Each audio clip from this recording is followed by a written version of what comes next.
Hey, what's up? It's me, J Bat, or JDS4696, and today I'm going to be giving a review for the first ever Batman comic book story, which is known as the Batman: The Case of the Chemical Syndicate.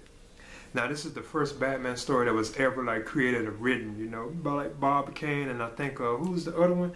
I know it was Bob Kane that did like the artwork. And yeah, no, Bill Finger, he did the writing for it. But I know at times, and from what I know, it's like Bob Kane that really gets the most accolades or attention for like creating it, because he did like the artwork and stuff. But it was Bill Finger who actually did like the writing. But yeah, this is Batman's first ever like comic book story, which was released in May of 1939. So like a long time ago, way back in the 1930s, And this is actually the year after Superman debuted, like in 1938. Now this is Detective Comics issue 27, and at the time it was also 10 cent too for those comics back then, which I always thought was kind of interesting.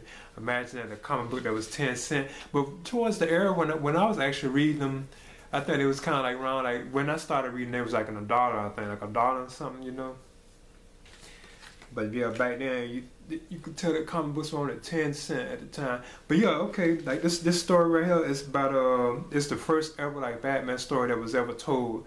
So yeah, it features like when it opens, it starts like in the home of Commissioner Gordon. He's like chilling with like Bruce Wayne. So right off the bat, from the first panel, you see like Bruce Wayne and Commissioner Gordon right there talking to each other. Now what's kind of cool about it, like Bruce Wayne is smoking a pipe. Even Commissioner Gordon is smoking too as well. Now I know like in other like classic Batman tales, Bruce Wayne was smoking as well too, because in this era of like Batman comic books or anything like that dealing with him, he doesn't like smoke or anything like that. But in this particular like first issue, he was already smoking like Bruce Wayne. He was smoking like a pipe. But yeah, he's like in the home of Commissioner Gordon, and they're like chilling like and talking and everything. So right there, you could tell that something was always there. And Commissioner Gordon himself, James Gordon, he was always there as well too. Which I always thought was kind of cool, and I knew that too. And I always thought that was kind of cool. But there is like no Alfred or like Dick Grayson and anybody like that. None of them exist yet. Even the Joker or anything like that, none of them existed yet. But like Bruce Wayne and like Commissioner Gordon, they were always there, from the get-go. But yeah, while they are chilling, Commissioner Gordon's like home, they receive a call that like this local person known as the Chemical King, he has been murdered.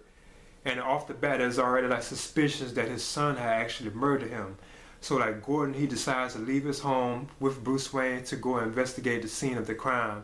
And I think they took that. I think this is Bruce Wayne's car that they had actually took to the scene of the crime.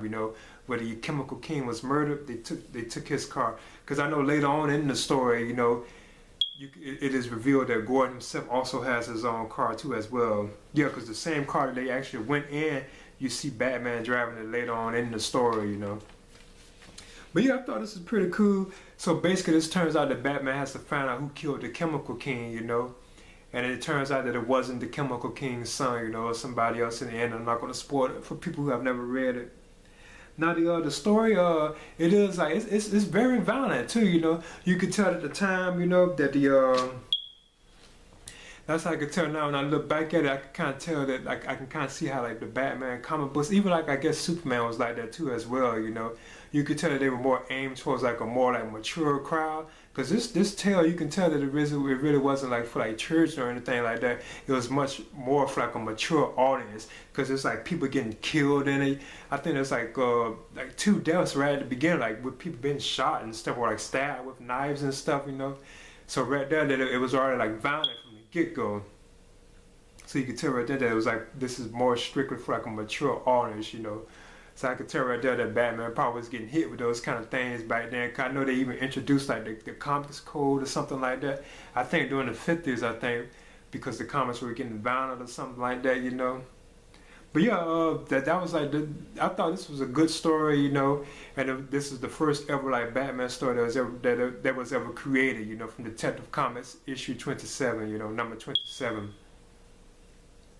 So you have the first appearance of like Bruce Wayne, Commissioner Gordon, like Batman, those 3 staples. There wasn't a Batmobile, but he had a car though.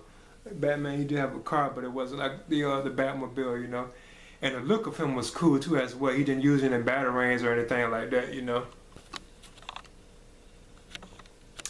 But he did. His suit was always the same. You know, like the look of like his suit. It was, you could tell it was always the same. You know, he had like the blue black cape, well, bluish cape. He had like his utility belt, and like the bat symbol across his chest was just a bat. It wasn't like the yellow. It was just like only the bat. Now his ears were kind of like different. You know, you could tell that's how he kind of looked at his ears. They were kind of like shorter, like, and his head kind of stuck out a little more. You know. But everything else was the same. He had like the, oh yeah, and he had gloves, like these like gloves. Now this is another thing I noticed too. From what I've been noticing, I believe like Batman's gloves were originally purple, but like in a particular one that I had read of the story, they were blue. But like if you play the Arkham video game series that show the actual like first appearance skin, they have the gloves as being purple. So I'm not really sure, but I don't know if they were really blue or if they were really purple. But you know, like he looked very cool at the time. You know, he was like awesome looking. You know, I mean, and he had like a very like, you know, serious look to him. You know, which was kind of like the I guess you could say the Tim Burton films. You know, or like the Christopher Nolan films. He wasn't like campy or like corny or anything like that, or funny, like, you know. See, like the TV show, which I'm a fan of, and I thought it was a cool series. Now, and all people always be hitting that, you know. But he had like a serious, like grim look to him, you know, like an anti-hero. You know, it was taken very seriously at the time, and it was very violent too, as well. Like I mentioned before, like the story itself was like very violent. You had like fist fights with like Batman and like the thugs and stuff. But he didn't use any of his gadgets or whatever, you know. Plus, you get to see him using like his detective skills a lot too, as well. Like he had to put together the clues to figure out who killed the Chemical King and stuff like that. You know, who's like mainly the villain of the story, basically. But yeah, that's my review for Detective Comics issue number 27, which is known as the Batman, the Case of the Chemical Syndicate. And at the same time, like in this tale, like Batman, he was known as the Bat, and he was already established too. They already knew who he was, because even Gordon was throwing that Bruce Wayne at the start of the tale, like who, like he was mentioning this Batman character. So you even kind of get little glimpses, you know, that they already know that Gordon even already knew that Batman was Bruce Wayne. You know, they don't know. That was even like in Batman Year One, you know, the one written by Frank Miller. They always they don't never just like throw it out. You know, they do sometimes, but you could tell it's kind of. They just give like little hints that Gordon, you know, probably did know that Batman was Bruce Wayne, you know. And like another thing that was cool about it too, at the very end of the story, very last couple of panels, like windows, you know, it is revealed that Bruce Wayne was indeed Batman. It is revealed that towards the very end of the tale that he was indeed Batman. And, you know, they don't reveal that in other issues. It is from the very first issue, it's revealed that he was Batman all along, Bruce Wayne. Yeah, I thought that was a decent story. It was very fast paced and short. A lot of writing in it too, as well. You know, it was like a lot of writing in it, and I thought like Bob Kane did a good job with like the artwork and stuff. You know, so yeah, this is J Bat, and this is my review for Detective Comics issue number 27.